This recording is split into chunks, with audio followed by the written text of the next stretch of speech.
On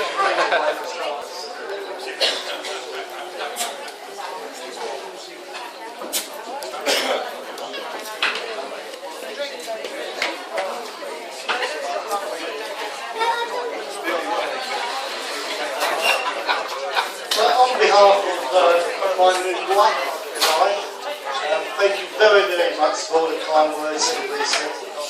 Thank you very much for showing up, and a massive, massive, great big thank you to the girls.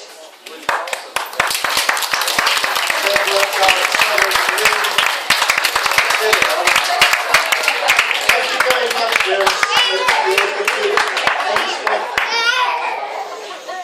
And the boys who've been out there with me all morning getting things ready for this afternoon.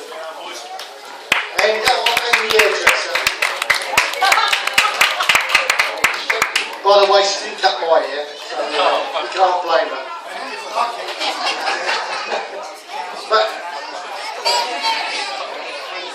we both overjoyed, and one big massive thank you for all of you. It's just been a special day for us. And I'd like to call up Lynn, please. Lynn behind the bar. Lynn back. Lynn and Tony. Lynn and Tony. Tony's at home. Tony's at home.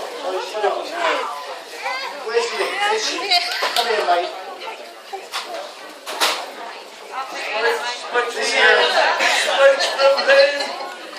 It's a special thank you for your kindness and letting us have our special day. Thank you very much indeed.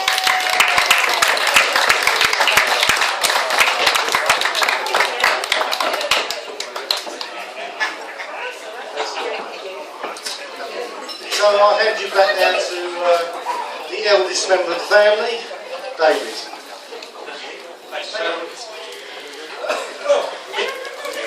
On me to speak for the bride's father.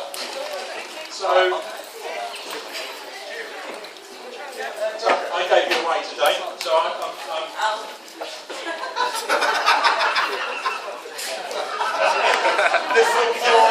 yes. Hi guys. Well, you're all here today because in some way you've all touched the lives of Madge and Joe. You may be family, friends or acquaintances, but in your own way, you have all played a very important part to both of them. And as well as everyone here today, there are those who could not attend, that sent their love, and also friends and family from above, looking down and casting their approving smiles on the both of you, and saying, it's about bloody time. Well, God bless you all, we miss you.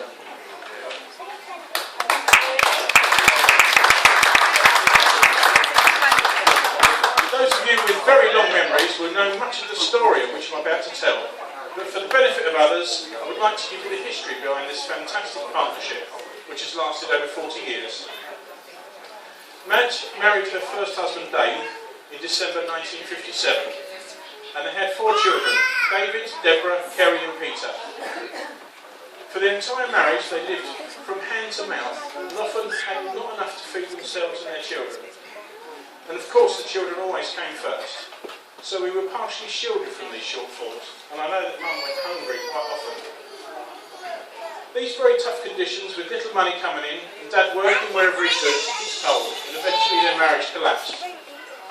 In those early years, without Dad bringing up the family, in those conditions, hardened Madge and forced her to become a super organiser, bringing up 4 demanding kids, juggling the bills, putting food on the table, and going out to work, with just a few of her absolute marvels. However, aged 29, Madge was still a youngster, and would occasionally, when funds allowed, take the opportunity to doll up with Auntie Bar and go to the pub, or the local club called the Rainbow Rooms, which was above the King Alfred pub. For those who don't know it, it's where Lidl's is today. Here they'd be able to buy 1 drink, and were nearly always treated by the other lads. It was one of these outings on March 5th, 1970, that Madge met Joe. I won't say it was love at first sight, but who could resist the stunning good looks of long, flowing, peroxide bleached blonde hair and my shoes? And for all accounts, Madge looked gorgeous too. Joe was full of chat and persuaded Madge to go on a date the following week. Joe arrived on time at 7 o'clock, but his inexperience didn't account for the extra time that women take to get ready. Madge arrived at 8 o'clock only to find Joe not there. In fact, he'd been moved on by the police for loitering. And despite his protests, he was moved on before he could be arrested. At least this is what he told Mum. And it took a lot of hard work and persuasion for him to get her on another date the following week, but this he did. Thankfully, their relationship blossomed. And then came the day that Mum spoke to her kids and told us about her new friend Joe, and that we were all going to go out for the day. Joe was going to make us a nice picnic and we'd have a lovely day out to meet her new man. My sisters Debbie and Kerry and little brother Pete were so excited, as we didn't get treats like this very often, and they couldn't wait to meet Joe. However, I was devastated. For the past 2 years, I had taken on the role of heading the family while my mum worked. I cooked, washed, dressed and looked after the kids, and was ever in the hope that one day my dad would come back. But now Mum was saying that she had someone else, and I'm sorry to say, little did Joe know of the battle about to commence. I must say, Joe was lovely. He was very young, only 20 when he met the 4 kids. There was an obvious spark between Mum and Joe, and he worked very hard in the following years to become part of the family and accepted. Joe was a motor mechanic, and he worked hard to provide for us all the hours that were available, and he would try and earn enough to raise the family. Madge was also working as a play leader at Southend Park, and these years turned out to be the happiest in our lives. Joe took on garage space at the rear of the Dolphin, our local fish and chip shop, and I would help out in the garage, and Joe would use me to help bleed brakes, decoat seating heads, grind valves, and generally keep me busy. This helped Joe and I to bond to a certain degree, but inevitably the teenage testosterone kicked in, and I found it hard to let Joe get too close. And during my rebellious teenage years, I'm ashamed to admit that we occasionally took to blows, and proper fights broke out between the pair of us.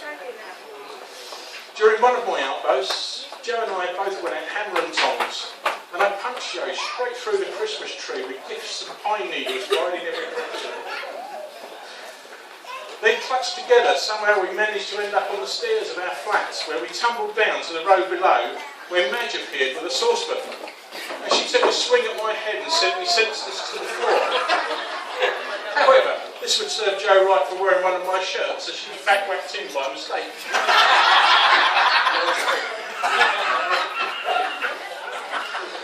It took many years for me to drop the barriers and let him in, and I can say that I and the rest of my brothers and sisters love Joe as our father. I tell you this because it's all important for you to know what a challenge he took on.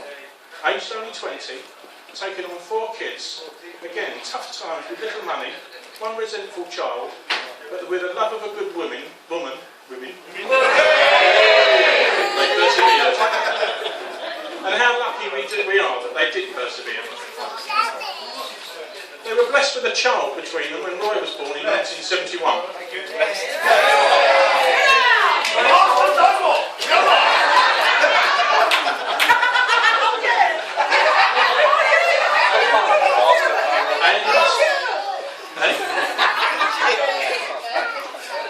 And then Madge and Joe's first grandchild, Jamie, was born in 1977.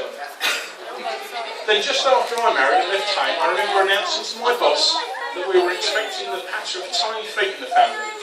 And he jumped up, shook my hand and said, "Congratulations, Dave, how wonderful that Sharon's pregnant." I said, "No, it's my mum, she's expecting again." He dropped to his seat and said, "How old's your mum then?" 40, I replied, which really hit him hard, as he was 41. I didn't realise that he was old enough to be my dad. Soon after, my sister Katie was born, who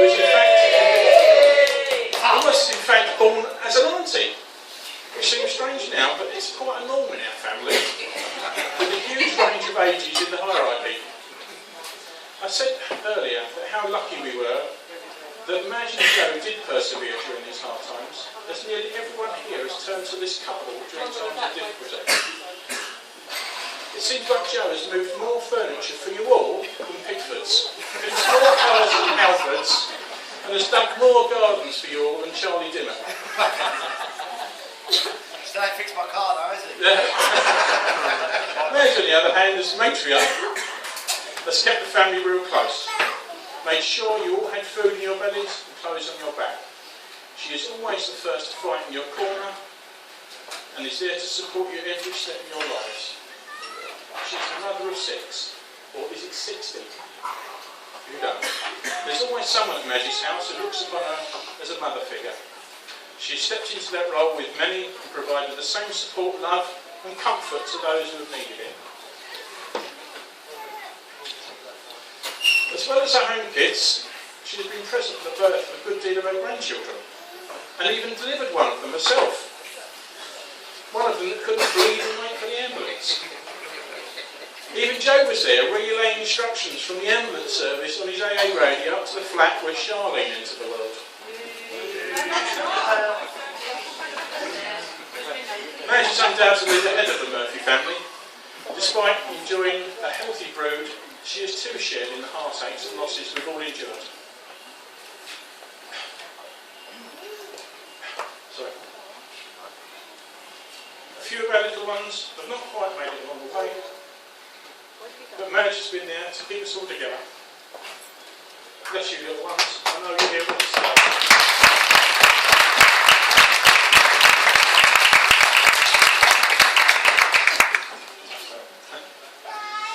When the whole family visits, a bit like Jesus' miracle of the loaves and fishes, where he feeds 5,000 followers from 5 loaves and 2 fishes. The Murphys descend and they get to it. A quick raid of the larder, and the banquet is prepared. Even if you didn't have anything to make dinner from, somehow a feast is just conjured up. The basic training of having nothing really shows up here. It's difficult to keep track on the size of the family. I believe this month's figure is 45. And they are parents to 6 children, aged 54 to 32, 20 grandchildren, aged 36 to 11 months, 19 great-grandchildren, aged 14 to 12 days old.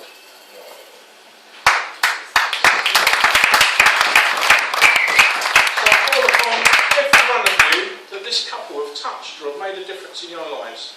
I now ask you to stand and toast Madge and Joe, and please give them the applause they deserve.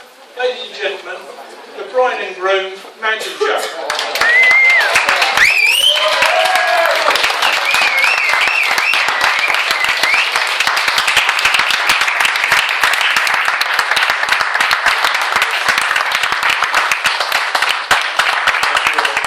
May the festivities commence.